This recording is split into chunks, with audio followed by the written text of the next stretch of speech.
Addiction can kill you.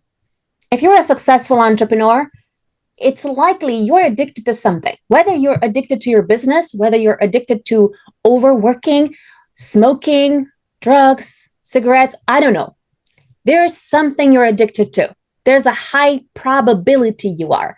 And today we have Chandler Picot, and he will tell us about how you two can overcome addiction and how that can lead onto you leading a more fulfilling life, more satisfied life, more impactful life. Because when you are balanced in your actions, what you'll find is that you can find more contentment, more happiness, more connection with your family, with your business, with your clients.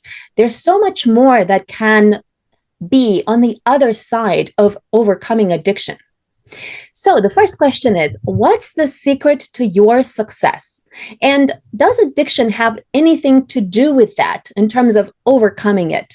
Heal Podcast with Lily Patrascu shares longevity and anti-aging techniques to stay young forever, increase energy, overcome addiction, and live your longest, best life ever, shared by world's most innovative, alternative, and traditional health thought leaders, healers, and doctors. Discover quantum healing strategies to heal your mind, body, and soul.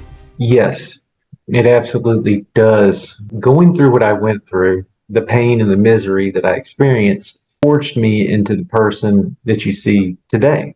I like to think whatever doesn't kill us really can make us stronger. It doesn't always, but it can have that potential. So for me, my, past struggling with addiction has allowed me to turn that pain and misery into something that's useful to others. It's allowed me to channel my passions into things like business, owning my own business, e-commerce store, pursuing a career in community advocacy, in the mental health and substance abuse field, even in politics. I've actually ran for office a couple of times before as well. So all of these things combined have all stemmed from my pain and the suffering that I endured for 14 years whilst in active addiction. Okay, tell us more specifically. What was it that you were addicted to, if you can share that? Sure. It was opiates, primarily opiates, cocaine, stimulants. I wanted to feel as good as possible. So anything that altered how I felt, anything that just, made me feel different. I love dissociatives, anything that dissociated me from the body. I grew up in a very, very, very traumatic, very abusive household. It was a lot. And I grew up in that environment, and I was looking for something to take me out of that. I didn't know how to regulate my emotions. I didn't know how to regulate anything. I didn't know how to deal with how I was feeling. I never felt like I fit in. So all these things combined formed that. That's so interesting. Okay, so that led you on to now helping others with overcoming their addiction? Essentially what happened is I promised myself that if I ever got out of this point in my life, if I was to ever able get out of this hole that I dug, I would help other people. And it involved asking for help. I think one of the biggest things we don't do in society is ask for help at the beginning of a problem. We're not meant to do this alone. We're meant to talk to others. We're meant to converse with others. It takes a village. I know you've heard that saying before, and it really does. We are not isolated.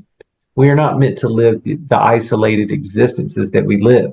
So really, that's what started the desire and urge to actually get sober. And once I went through the process of getting connected to a higher power, that really opened up my mind and opened up everything that I do to this day. Thank you. Tell us more about how many people you've helped to overcome addiction and what results have they had? So I'm not sure how many people I've helped. Hundreds to thousands. They have been from all walks of life. I have helped people out who are as young as 18 all the way to their late 60s, early 70s. I used to be a substance abuse intensive outpatient facilitator. and I had a class, I was doing case management work. So it's a wide variety of people who are struggling. I think of one client in particular, he was really struggling. And when I first met him, he didn't have any AC, didn't have any really habitable living conditions, had trash in his house, literal trash he just didn't take out. And he called me a couple weeks ago and saying he's got permanent housing, he's got a job, he's living his best life. So things like that are what really inspires me. And when I hear something like that, it just encourages me to go further and further. Thank you. So tell us what steps entrepreneurs need to take in order to overcome addiction. So for me, number one is you've got to ask for help. This has been my experience. And what does that look like? I'm a big believer in whatever works for you works for you. For me, a 12-step approach worked really, really well. A spiritual approach worked really, really well. So I would recommend checking out some local 12-step meetings. I would also recommend checking out maybe a certified drug and alcohol abuse counselor. I am also a certified drug and alcohol abuse counselor. Speak to a therapist. Really go to the mental health and substance use professionals. And if you're really struggling, I mean, I went to a rehab center in Asheville, North Carolina called Crestview. So I would reach out to local rehabs if you want to get out of the area you're in, which I do recommend, at least just to get sober. I would recommend finding some place that's hours and hours away, which is exactly what I did. Wow, that's so interesting. So tell us about other steps entrepreneurs can take in order to overcome addiction. So, number one, noticing when it's a problem. Noticing if is something negatively affecting me. One of the things I ask myself throughout the day, throughout my week, is this serving me? Is this allowing me to be good, kind, helpful to others? If so, then it's probably a good thing, right? So I need to be able to do inventory. I need to be able to inventory what's going on in my life, just like you would do with any other business. You know, you want to make sure you have good books. You want to make sure you have good accounting. So when you do these things, you can see where there's a problem in the business. And just like we can apply it to business, we can apply it to life. If something's wrong here, I can trace it back to something. That's interesting. Now, I'm addicted to coffee. I'm addicted to chocolate as well. And I do know they are bad for me. And I do know that they make my body acidic. And I do know that they contribute towards my acne and my weight. But it's so hard to stop. So I wonder, what steps can entrepreneurs take to stop being addicted? Because it's like most people, I would say 99%, if not 100% of them, if they're like, mentally stable, they know that addiction causes them harm to some extent. But it's still so hard to stop because it gives you so much pleasure to be addicted to that thing.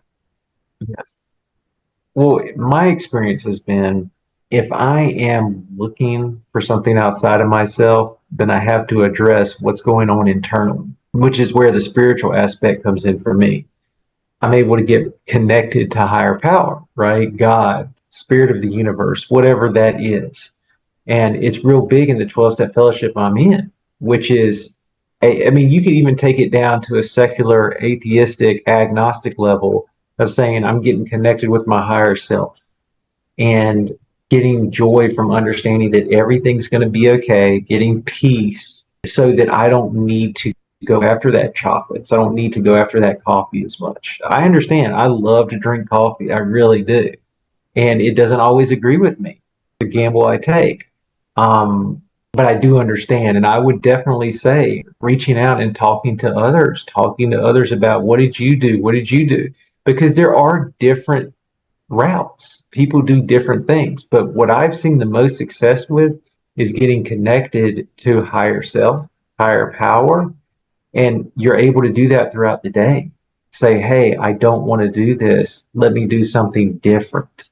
And really, you can go down to the neuroplasticity of the brain. Our brains are amazing at adapting given the conditions they're in. That's what we're made for, is to adapt, to evolve. So really focus on that. What are some things you can do? You have this urge to eat the chocolate. do the opposite thing. Do the thing that doesn't feel comfortable, but you know is going to benefit you in the end.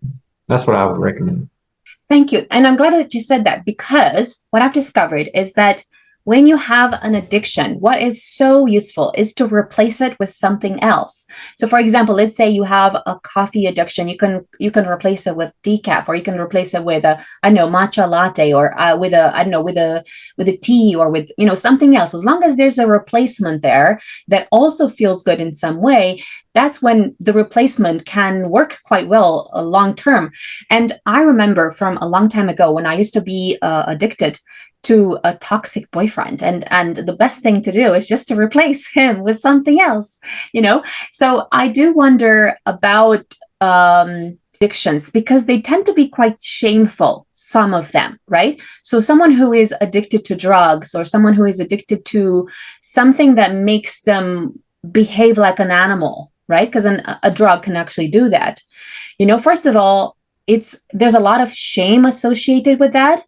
Secondly, the control that you have over yourself, I believe, is lacking, right? Like, I haven't never taken drugs, but I just imagine, and I've seen, like, from movies and so on, how people react, and I imagine that it's a lot harder to control your body when your mind is a little bit off, right? Because it's like your body is anxiously demanding that you give it that pleasure now. So how do you, like, stop it?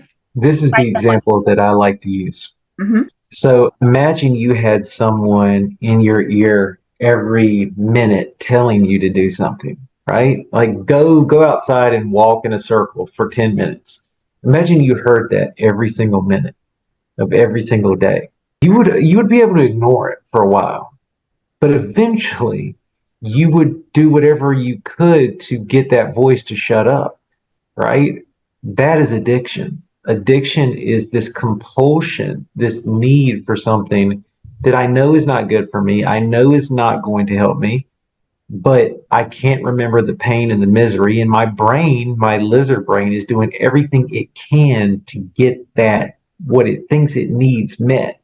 And it just no longer serves me, right? Which is why, partly one of the reasons why we get connected to higher self, higher power, is because we use our prefrontal cortex. We used, the part of our brains that develop, and understand that that is not going to benefit us, because ultimately that part of our brain is just trying to protect us and help us as well. Because you think about it, thousands of years ago, we didn't have chocolate. We didn't have all these different things like we do now.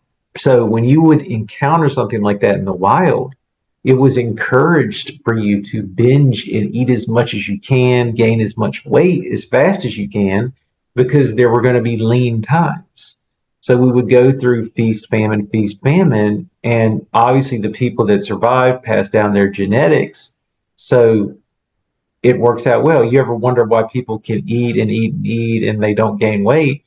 Well, that's their genetics. And those genetics would not have been as favorable thousands of years ago, but they are now. So it really helps for me to understand the science behind it, understand why it happens the way it happens. I personally used to be an agnostic atheist.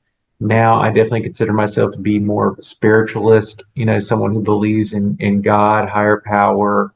I've flirted with Christianity before, but I really do believe that there is something bigger than us out there that wants the best for us. So I live my life like that's true, and it really helps me out a lot. When it comes to real deal, true blue addiction, and I know there's other people who can just, stop doing it and they're good, and that's fine.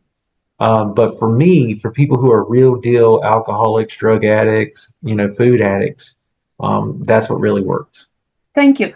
So tell us, if when you are working with an addict, what's your process? Yeah. What do you do So basically, yeah. So basically, what happens is I talk to them. Number one, I talk to them at length about what's going on. I get a feel for who they are as a person. I want to know, where are they at? What's going on in their life?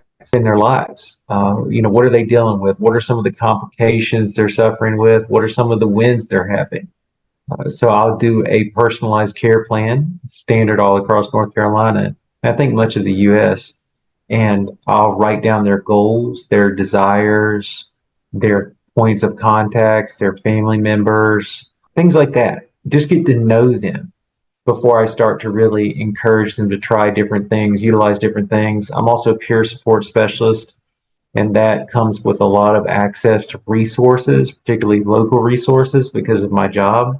I was also an outreach coordinator for a treatment facility for a while. And what we did was we just connected folks who needed help to services. So it's my job to be a hyper localized resource expert. So I utilize these resources, this knowledge, to connect people to things that can get them better. Now, whether or not they engage in those activities is totally up to them, but I can provide it to them, which is what I did. That's so interesting. So I think one really key aspect of sticking to what you said you were going to do is having a support element. So an accountability buddy, whether it's an accountability group or whether it's something that you do personally to kind of hold yourself accountable. And what I find is that I dislike being told what to do. So I am my best buddy. Like I am my best accountability buddy. And what I find is that when I've set out to do something and I burn my boats, I'm just saying that's what I'm gonna do, and this is what's gonna happen. And from now on, I'm doing this. And then that's it. I'm doing it, right? But it could be 5 years till I take this decision, right? So, but for other people, it could be that they need that kind of like support group, or they need like that buddy to kind of keep them accountable for doing stuff. So I do wonder, what do you recommend about that in terms of people finding that support person they can count on to be there for them when they are relapsing? Because I think, you could do some really great work with yourself and maybe stick to your plan for, I don't know, 15 days. And then on the 16th day, you have your old buddies who are part of the same kind of habit, like if you're still hanging out with your uncle Pedro and your friend, Mario, and they are still smoking, or they are still drinking, or they are still taking drugs or whatever. If you're still continuing to be part of that environment, what you find is that you will be relapsing faster than you think. So you need somehow new friends, but you can't like let go of your old friends so quickly, because they are the people they are the people that you like, they are the people who kind of, you're sharing that pleasure, you're sharing that environment, you're like feeling at home in that environment of addiction. So what's your solution for that? My solution to that is to, just like you said, get connected, find your people. Whether that's you want to go to a Toastmasters meeting, a networking meeting, speakers, I would do that. If you're really struggling with addiction, go into a 12-step meeting. I mean, you may disagree with certain aspects of that, but at least you get connected to other people in an area. Look for a mutual support group. There's so many online support groups now too. It's not just in person. This is 2024, going to be 2025 soon. So it's like there's all these online options. I mean, it has never been easier to get sober, to get connected, to better yourself. It's never been more easy to get online. I mean, the whole world is changing before our very eyes. I try to encourage people with this and tell people, look, your life is just beginning. It really is. 30 is the new 20. 40 is the new 30, right? I mean, we're living longer, we're looking younger. So I just encourage people, think about it that way. It's your perspective too, right? That's such a big piece of this. I'm a big believer in perspective. If I can change the way I view a situation, I mean, it's everything. It really is. So I would recommend I'd go to Google, I'd look for whatever issue I'm struggling with, caffeine addiction, chocolate addiction, or whatever. I eat too much chocolate, Reddit, I need to join a group, right? Look for an online local group. If you want to do in-person, cool. If you want to do online, cool. If you want to go onto Reddit, right, or a forum or something, you can do that. But there's so many options, and you find other people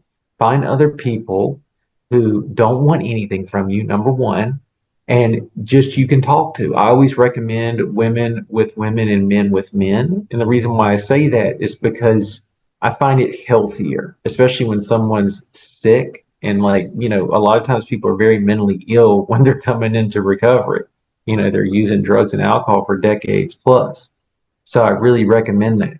So yeah, that's what I would do. Thank you. Now, first, what do you recommend entrepreneurs do when they already have a circle of friends that support that addiction they already have? Should they be like choosing not to hang out with those people? Because imagine those people, let's say, are always meeting on Friday to play poker and to drink until they fall below the table. Or maybe they do that and they take drugs too. So what do you recommend people do in order to kind of get rid of the addiction? Would you say they have to like get rid of the environment that is making it possible and promoting that particular addiction and replacing that with better friends who are not into that, who are trying to get rid of that, or even better, people who are not into that at all, who would never do that? I agree. I think doing that would be a great idea. I mean, I think yeah, hanging around people who are drinking and using drugs is always going to pose a risk. I mean, it's just the way it is. Yeah, I can be on my own recovery work, but they use this adage in the recovery rooms a lot. If you go into the hair salon or a barber shop enough, you're going to get a haircut. You can go in there and hang out all the time, but eventually someone's going to say, hey, man, well, why don't you get your hair cut? You ever thought about getting a haircut? You know what? Why not? And that's how it happens. And it happens slow too. Relapse doesn't happen like that. Relapse it happens in the mind way before it actually happens outside. So a lot of addicts and alcoholics struggle with thinking something external is going to fulfill something internal, right? We always look for something outside of ourselves to make us feel better. When in reality, we have what we need, and it's more about shifting your perspective and getting connected to your higher self. Thank you. The other thing is that addictions tend to fulfill needs. So, for example, the need to have significance, to feel important, to be respected and recognized for a certain thing. So I think for a lot of time, for many, many years, smoking was kind of considered cool because it was made cool by certain celebrities and so on. So you were considered cool for smoking alongside them. So how do you kind of like make sure that people are not getting addicted to that? Because as soon as you are addicted to kind of getting your significance from smoking, from taking drugs, from looking as cool as Pedro, for drinking, for, being able to drink 10 beers or whatever it is that Pedro does that makes him look cool. And therefore you want to look cool as well. So how do you manage that to make sure that people are still fulfilling their needs, but not through that? I think I would really look at it with them. If I was actually working with them, I would talk to them and say, okay, so what is this unwanted, unmet need that you have? And is this going to actually make that part of you whole? And I would really look at that and explore that. Where does that come from? Is that something society's told you? Is that something you truly want? Is there some aspect of, childhood trauma that's come into play? I mean, that's a pretty deep question. I mean, we could really explore that and look deep and say, okay, well, where is this coming from? What's going on? That's what I would do personally. That's a great answer. The other thing is that, for example, I imagine that when you take drugs, you get variety. Okay.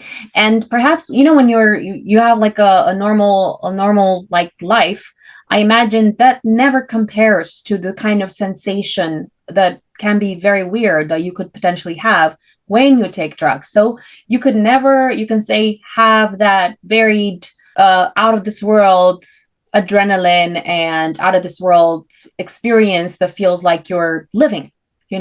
So I wonder what you suggest there in terms of people being able to still satisfy their need for variety and diversity and excitement and adrenaline, and maybe not satisfying it through drugs, but through some other replacement that could be just as exciting, but in a different way. So a lot of times people will end up getting into exercise, they'll get into adrenaline sports, things like that to kind of get their adrenaline elsewhere. Sometimes people delve deeper into business, try different aspects of business.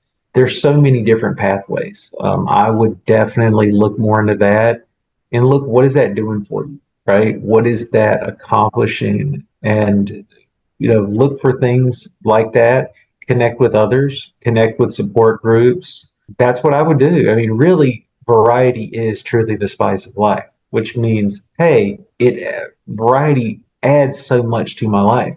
So I would absolutely look at engaging in more physical exercise, more physical sports, hiking, outdoors, camping, trail running. I mean, there's so many different things that can really get your heart and blood pressure up and, really healthy. Thank you. The other thing that addictions can fulfill is your need for connection and love. Because sometimes, let's say, if you want to date a particular girl and she's also a smoker, a drinker, a drug taker, then you might feel that you also have to do that in order to impress her, or in order to have something in common to do with her. So I do wonder how entrepreneurs can replace that feeling of that need for connection through addiction, and how can they replace that with what could they possibly replace that?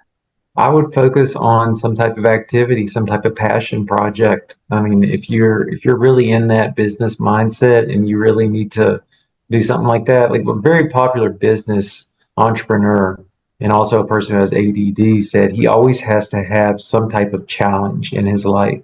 He has to have something he's working on. He's an author, so he's always working on a book, right? I do real well with stimuli, so I like to have things that stimulate me. One of those things is podcasting. I love doing podcasts. I love doing interviews. I mean, I've always enjoyed that. So finding something like that and engaging in that, right? What gets your blood pumping? What gets you excited? Really ask yourself those questions and follow that. Thank you. I'm thinking that, for example, if you're trying to connect with someone through drugs, you're not really going to get that replaced with that same feeling, because what you're looking for is connection and love. So I do wonder if actually the solution could be to look for love somewhere else, where you have a person that doesn't have that addiction, and that way you kind of can still experience an intense love without having to have the adrenaline, the excitement. Maybe that adrenaline could come from something else. I don't know, whether it's, like you said, sports that you do together, with your partner, or I don't know, some other activities that could still give you the adrenaline, like, I don't know, driving, or I don't know what else you would recommend them to do as an activity that could replace that excitement they feel through connecting with someone who has that addiction. So you mean if y'all are both using drugs, you want to replace that high that you get essentially with something that's not going to cause that? What I mean is, Um, you're getting connection, you're getting love because you are connected by the drug, So mhm. when to kind of overcome that is quite difficult, because let's say, imagine you're in love with someone who has that addiction. It's like you're stuck there because you're in love with that person, and you're in love with that person because the only connecting thing you have is the drug. I get what you're saying. Yeah. Well, in that case, you would really have to dig deep and see what else do I connect with them on?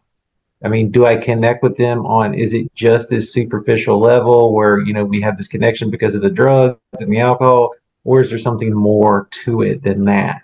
And that's one of those deep dives you have to do where say, hey, do I really know this person? And talk to that other person.